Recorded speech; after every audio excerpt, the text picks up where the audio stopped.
Alam mo ba yung kahinaan mo? Kailangan mo talaga aminin kung ano man yung mga kahinaan mo kasi yung kahinaan na yun, yun yung pwedeng gamitin sa'yo ng mga kalaban mo. Yung mga nanghihila sa'yo pababa, yung mga hindi naniniwala sa'yo, yung ex-girlfriend mo, yung girlfriend mo na pwedeng gamitin niya sa'yo na hindi mo maabot yung mga gusto mong marating, ay kailangan mo mahuli to. Kailangan mo i-give up ito sa sarili mo. So, para malaman mo kung ano yung mga kahinaan mo, bibigyan kita ng katanungan ngayon dito sa videos na to, no? Sa video na to, itong ginagawa ko na to. Pinabilog-bilog ko ang tao, ayaw magpasakop sa mga bobo. Gusto ko lang salohin ang mga pera ko, ayoko lang sila isabit sa mga pangarap ko. Kapag ikaw ba ay mag-isa, ay kaya mo ba? Tanungin mo yung sarili mo, kausapin mo yung sarili mo, check mo talaga yung nararamdaman mo, yung kaloob-looban ng heart mo, no? Na kapag nawala ba itong mga nasa paligid ko, itong mga friends ko, itong girlfriend ko, itong sasakyan ko, itong pamilya ko, itong mga kung anumang kagamitan ko sa paligid ko, ay kaya mo bang tumindig? Kasi kung alam mo sarili mo na yung mga kasiyahan mo, yung katibayan mo, yung confident mo ay nakadepende sa mga nasa paligid mo, ay yun na ang sign na nakadepende ka sa mga nasa paligid mo. Kailangan mo aminin ito sa sarili mo. Kasi, lalo na bilang Pilipino, ito yung mga kahinaan nila napapansin ko. Kaya marami na de-depress na mga Pinoy pag pupunta sila ng Japan kasi ibang-iba ang mundo ng Japan. Kasi dito sa Japan ay puro mag-isa. Hindi ko sabi literal na mag-isa. Siyempre, pag pupasok ka sa work, meron kang kasama dyan, di ba? For sure. At tarimay. Pero ang point ko kasi na mag-isa dito sa Japan, karamihan dito, kumakain sila dito mag-isa. Kaya nilang i-enjoy ang mga pagkain nila kahit sila lang mag-isa. Kaya nilang i-enjoy ang movie nang sila lang mag-isa. Manonood sila sa movie nang sila lang mag-isa. Na-enjoy nila yon. Pero bilang Pilipino, weird yun. No? Makita ka nga lang sa mga restaurant eh. Pagtatawanan mo na yon na kumakain mag-isa. Ha, lonely show! Ilang beses ka na ba nakakita ng mga viral video na pinopost sa FB na binivideoan yung isang lalaki o isang babae na kumakain siya mag-isa, pinagtatawanan. Kasi wala siyang friends. Oh, wala siyang friends. Diba? Kasi sanay ang mga Pilipino na laging meron kasama. May mga advantage din yun. Na kapag may mga kasama ka, syempre, mas marami, mas solid, ganyan. No? Pero, kapag doon lang umiikot yung mundo mo, doon ka lang nasasanay at hindi mo naiintindihan yung mag-isa, yari ka kapag ikaw yung nalagay doon sa posisyon na yun. Tatandaan mo, fella, no? Habang patanda ka ng patanda, lalo na bilang lalaki, kapag wala kang value, nalalagasan ng girlfriend, ng tropa, kasi wala silang mapakinabang sa'yo. Kunyari sa ex mo, may mga nakalandian mo, iniwanan ka kasi nakita siya ng mga mas malupit pa sa'yo. No? Iniiwanan ka, dati love na love ka, noong mga panahon na bata ka, love na love ka ng mga tita mo, ng mga babae, ng mga tropa mo, ng mga kamag-anak mo, tita, tito, lolo, lola, favorite ka pa, ini-spoiled ka pa, pero nung tumatanda ka na, napagsasabihan ka na batugan ka, wala kang ambag, hindi mo kaya mag-solve, wala kang bilang sa basketball, puro ka dribble, hindi ka makashoot, hindi ka natuloy sinasali sa liga, tinan mo? Ayaw ka na nilang kalaro, kasi wala kang value, wala kang ambag, tamad kang bumantay, puro ka lang dribble, puro ka end one, puro ka pasikat sa mga chick. Wala ka namang points na naiaambag, hindi ka pa marunong dumipensa. Diba? Nawawalan ka na tuloy ng friends. Ayaw ka na rin kasama sa inuman, Ayaw ka na rin kasama sa mga birthday yan. Kasi sobrang buraot mo, ang lakas mong kumain ng Shanghai. Ang lakas mong uminom ng alak, wala kang ambag sa inuman. Wala kang nailalapag sa lamesa. Pag-usapan chick, wala kang may ambag pagdating sa chick. Kasi nga, sobrang taba mo, sobrang langis mo, sobrang payat mo, wala nagkakagusto sa'yo. Pag sinabi ng mga tropa mo, tara, man-chicks tayo, wala ka. Buraot ka, gusto mo kumabig lagi ng chick. Kasi wala nagkakagusto sa'yo. Wala ka naiambag sa tropa mo na pagdating sa, kunyari, pag sinabi na, uy, tara, man-chicks tayo ngayon. Wala kang mabibitaw na salita na, meron akong contact. Kasi wala kang bitaw. No?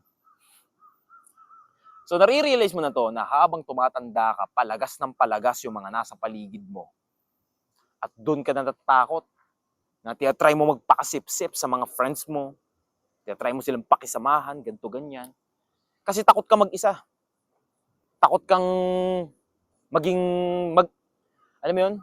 Takot ka mabatikos ng mga nasa paligid mo na, wala yung tropa, ganito, ganyan. Dito sa Japan, baliktad. No? Sanay na dito, ikaw kumakain ka dito mag-isa, normal yan. Kumakain mag-isa, hiya mo siya. Trip niya yan. Makakita ka pa nga dito, sobrang lasing, siya lang pumunta mag-isa sa loob ng club. Makikita mo, nandyan lang siya, nakailata lang, sobrang lasing niya, nakaigalan siya sa kalsada. Walang pakilamanan. Buhay niya yan, trip niya yan. Ganun dito sa Japan. No? Kaya marami mga Pilipino, pag pupunta sila ng Japan, ay marami na de-depress, marami na lulungkot dahil hindi sila sanay na mag-isa. At ikaw, fella, kung tatanungin mo yung sarili mo na, kaya mo bang mag-isa? Kapag nasagot mo sarili mo na, hindi ko kaya, kapag nawalan ako ng friends, alam kong magiging malungkot ako, kahit di ka na mag-comment, kahit dyan sa likod lang ng screen ay umamin ka sa sarili mo, na nakadepende yung saya mo sa babae, sa girlfriend mo, sa tropa mo, sa aso mo, sa kamag-anak mo.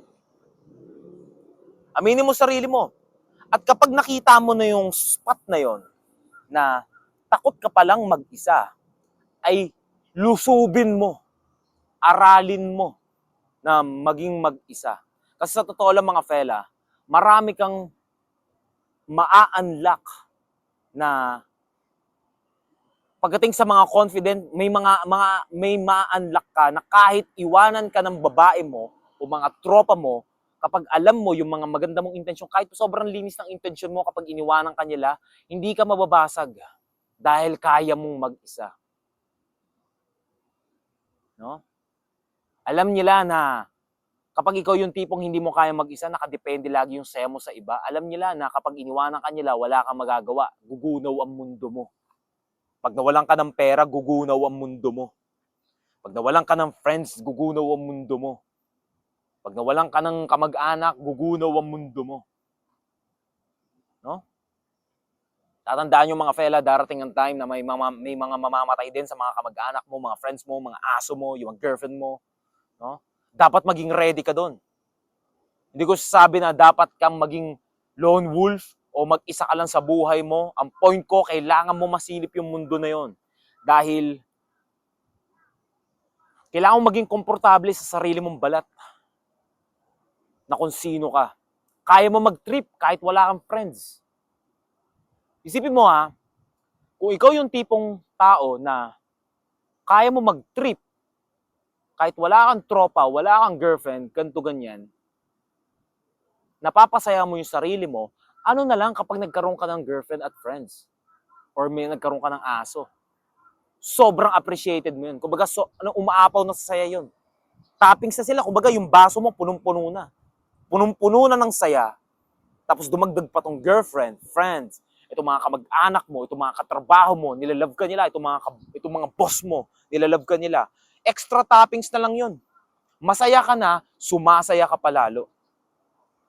Kasi alam mo sarili mo, komportable ka na. Kaya mo mag-trip, kaya mong sumaya kahit ikaw lang mag-isa. Tapos itong dumating na itong mga nasa paligid mo, sobrang saya mo na nun. Kailangan mo masilip yung mundo ng mag-isa. Hindi ko sabi na kailangan mo bumabad doon. Kailangan mo lang maintindihan yung kabilang side. Kung alam mo sarili mo na takot kang mag-isa, kailangan mo nang testingin yung sarili mo. Kailangan mo testingin na kumain ka sa labas kahit mag-isa ka lang. No?